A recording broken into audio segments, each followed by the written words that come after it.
Next on Worcester News tonight, a local lawyer running for district attorney is calling for the current Worcester County DA to resign in the wake of investigations. Plus, an SUV smashes into a Worcester business, leaving one man trapped inside his vehicle.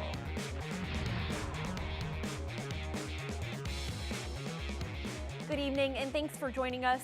I'm Olivia Lemon. Worcester County District Attorney Joseph Early Jr.'s campaign office says he plans to move forward with his re-election. Meanwhile, one of his opponents says he should resign. Last week, reports were released about the altering of an arrest report for a judge's daughter and detail the actions by law enforcement personnel, including the Worcester County DA. Our Chandler Walsh joins us live now to explain. Chandler? Olivia, after reading both reports, candidate Blake Rubin says it was clear to him DA Early was lying, and in what he calls a drastic measure, he's calling for DA Early's resignation. Candidate Blake Rubin is calling for Worcester County District Attorney Joseph Early Jr.'s resignation. Rubin, an independent running against Early, says he's troubled by the DA's role in an altered arrest report of a judge's daughter. When I read those reports, it was crystal clear that DA Early was the person who arranged for the report to be revised for Ms. Bibaud. Rubin's request comes after reports from the Massachusetts State Police and the Massachusetts Attorney General's office. Attorney General Maura Healey says her office's investigation found no basis for criminal charges. The case will now go on to the State Ethics Commission. The investigation revealed ethics violation concerns, and so that's why we've referred the matter to the State Ethics Commission. Though the AG's report didn't say Early told former State Police Colonel Richard McKeon to alter the police report, it did say Early told McKeon he was permitted to create a new report and it was the appropriate thing to do. He's the one who spoke with the colonel, he's the one who had the interest in getting the report revised, and he's the one who ultimately requested the colonel, in so many words, revise that report. Rubin also says the reports show Early gave special treatment to the judge's daughter others would not receive. During 10 years, the DA has never gone to either the colonel or any other law enforcement officer and asked for a report to be revised like he did for Ms. Bibaud. Early's office stands by their statement saying in part, all standard protocols were followed and applied appropriately as they are for all cases. The Attorney General's report affirms clearly and unequivocally that all actions taken were lawful. And Rubin says he expects the State Ethics Commission will find Early responsible. Olivia? Our Chandler Walsh reporting for us tonight. Thank you, Chandler.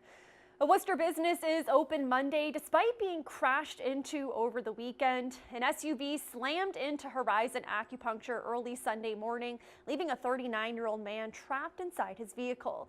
Firefighters were able to free the man. The owner of Horizon Acupuncture wouldn't speak with us on camera, but says he's thankful it wasn't during business hours and none of his clients were hurt. Somebody had to have gotten hurt. It was pretty banged up, and the building was pretty banged up. We called Service Pro, and they came in and did their board up. We cleaned up, and now we're waiting for the rest of the things to take their course. And 2 cars were involved in the crash. One driver fled the scene. He is now facing multiple charges, including leaving the scene of an accident and negligent operation.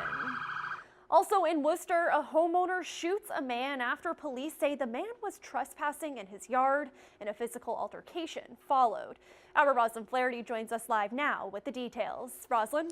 Olivia, police say the suspect was trying to break into cars on the street. The homeowner says that the homeowner then saw him in his yard and then shots were fired. Worcester police say 29-year-old Zachary Bailey was dressed in all black and was apparently trying to break into cars on 2nd Street early Sunday morning.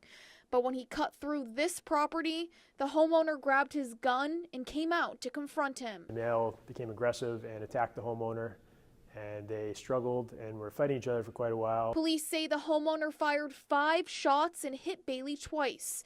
Neighbor Jonathan Rodriguez called 911 when he heard and saw the altercation. It led really quickly, escalated. Bailey took off and police later found him and brought him to the hospital. He is expected to be okay.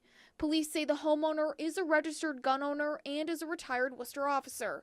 They say although you have the right to confront someone if they are on your property, you should always call police. Everyone has their own way of doing things, and if you do want to go out and confront someone, just realize that things can escalate and it can end up with something happening that you don't want to have happen. Now, the homeowner was also injured, but is expected to be okay. Investigators discovered Bailey was wanted on an outstanding warrant for breaking and entering. The incident remains under investigation. Rosalind Flaherty, Worcester News Tonight.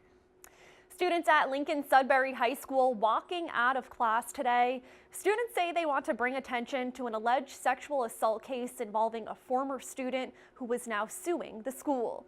The 19-year-old says school officials failed to properly investigate after she reported being sexually assaulted by classmates at a football game when she was a sophomore at the school in 2013.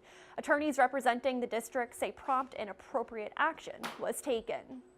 No matter what challenges you may be facing, Attorney General Maura Healey says she is there to help. As part of her People's Law Firm Summit, the AG hosted an outreach day at Clark University. Community leaders, service providers, and state educators gathered Monday morning to learn more about the services the Attorney General's office provides.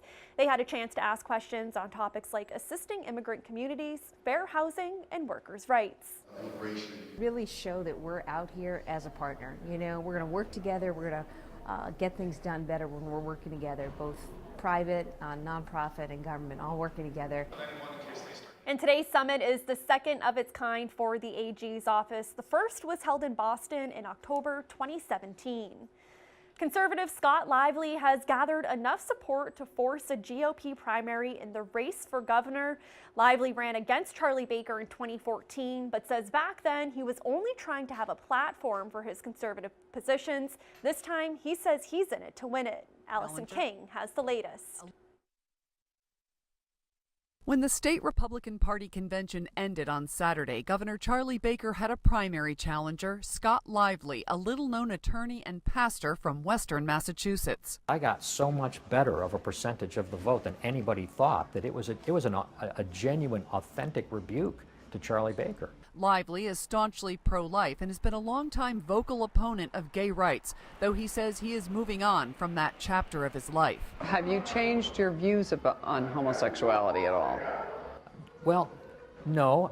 The essential views that are biblical, you know, I hold, because I'm a Christian pastor. I believe the Bible. Asked how he thinks he can win in Massachusetts, one of the most progressive states in the country, Lively says the same way Ronald Reagan did it, by bringing social and fiscal conservatives together along with Catholics and union members. And he adds, I've got some fence mending to do with the homosexual community, and I'm working through how I'm going to approach that. As for his views on the current president, I love Donald Trump. I think Donald Trump is a political genius. Former state Republican Party Chair Gene Hartigan says Lively and his supporters are facing an uphill battle. They can shoot it out in the lifeboat, but in the end, they're not going to win the primary. And after the election is over, they're not going to be looked upon favorably, I'm sure. For Worcester News Tonight, I'm Allison King. A game show replicating the Cash Cab comes to the city Monday. Throughout the day, select riders on Worcester Regional Transit Authority buses were surprised with the opportunity to win Worcester Railers gear, gift cards, and cash by answering Worcester trivia correctly. Our Brittany Schaefer was aboard the Buck bus today. She has the details. Brittany? Olivia, it's all to celebrate Jane Week. Jane Jacobs was an activist and author who believed in community involvement to better a city. And aboard the Buck bus today, Worcester residents were brought together to have fun and reflect on an important service. A game show takes over Worcester Regional Transit Authority buses Monday. The Kenneth F. Burns Memorial Bridge connecting the city with what neighboring town? Shrewsbury, yes, good job, wow. The Buck bus is hosted by the Worcester Railers, WRTA, and Worcester Regional Research Bureau. The game asks riders trivia questions about the city. We start off with easier questions and we kind of move to harder ones, and the last question is a double or nothing question for $50. Everyone's having fun and smiling. Everyone's been really excited as soon as they see the camera. They're like, what is it and how can I be on it? So it's gone really well. Doherty High School senior Talia Roman was a winning contestant. She says it was a pleasant surprise. I'm like, oh shoot, okay. I think I can go for this. Because, you know, I'm born and raised in Worcester, so I know more or less about it.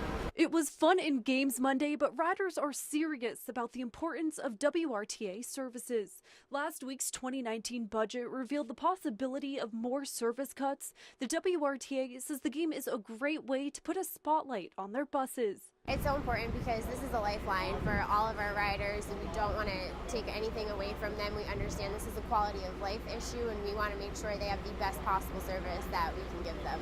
As me just starting out, it's kind of hard to get to places here and there. Bus is really important for me and others in general, like even my friends take a bus too. The WRTA will make their final decision on service cuts when the state releases their budget in June. Olivia? All right, looks like a fun ride to work today. Thank you, Brittany. For the first time as a team, students at Notre Dame Academy are awarded for their poetry. 6 students from the school were awarded the Spirit of the Slam Award at the 2018 Massachusetts Louder Than a Bomb Festival. It's the largest poetry slam festival in the world. More than 120 schools participate in the course over several weeks. Notre Dame students say being a part of the team gives them confidence, and they've grown close through competition and practice. The critical, tearing her to pieces. It was the outside, the inside, the shallow, the deep. It was you and me and her. It's built such like a family with us. I've gotten so much closer to many of the girls, and it's a safe space. When you're having a bad day, we all go in. We're so open with each other. And the idea for the school slam poetry team started with a poetry lesson in English.